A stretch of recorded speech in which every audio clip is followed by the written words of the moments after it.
so my flour and water has now been autolyzing for about 4 hours, and you can see the difference in the consistency. It's very, very malleable, very kind of soft and doughy, and it's sticking together really well. And we're going to add to this the leaven, so you can see that's really bubbly. That's the one I prepared at 8 o'clock this morning. Add about 200 grams of this leaven, 150, 214, that's about right, that'll be fine. And now this bit, which is the hand mixing, is messy. It's slightly easier with slightly wet hands, and you're just going to hand mix that in, and it will take a while. And what we're going to get is it's going to start mixing together and making a very much more consistent dough. I've got the leaven and the flour and water that we're autolyzing kind of trying to come together, and this first time I do it, it might not form the beautiful mixture that I want, but the next, in half an hour, I'm going to add the salt, and I can feel over here, that's still the flour and water.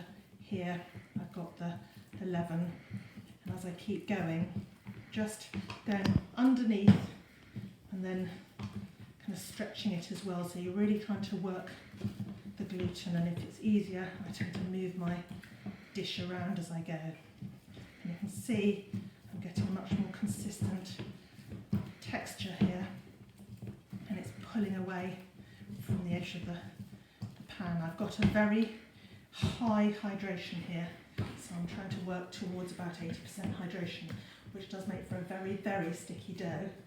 But the longer you work it like this, just do it in the pan. You can do it with your dough scraper if you prefer, but it will. You can see it's starting to come together. But what's more important is when we come back to this in half an hour and add the salt, you'll see it's coming together much better. So if yours looks quite sticky like this, don't worry at all. Okay, so this is the dough. It was flour and water, then we added the leaven. I'm now going to add 2 just slightly heaped, not hugely heaped teaspoons of salt. And the difference between adding the salt a bit later is it just has an impact on the speed at which the gluten reacts. So you can see it's just slightly heaped. I do love to have a proper teaspoon measure. And I damped my hands, so you can see my hands are a bit wet. So when I start stretching it, you can see already the difference in that structure in comparison to when we were doing this just half an hour ago. And I'm picking it up underneath and stretching it, and this process is called stretching and folding.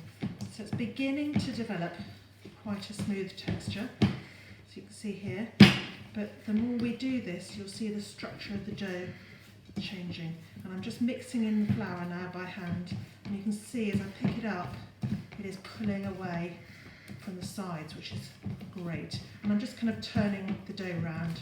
This is a great bowl for doing it in. Turning the bowl round, and hence getting different bits of the dough. And when I've done this, maybe for 30 seconds, that's just the salt in it. Then I'm going to carry on doing this process every half hour for the next couple of hours, and you can really see the structure of the dough change then. And we're aiming for something that looks very smooth and also something quite strong. And in between this processes, I'm just going to cover it with a damp tea towel, much better for the environment than cling film.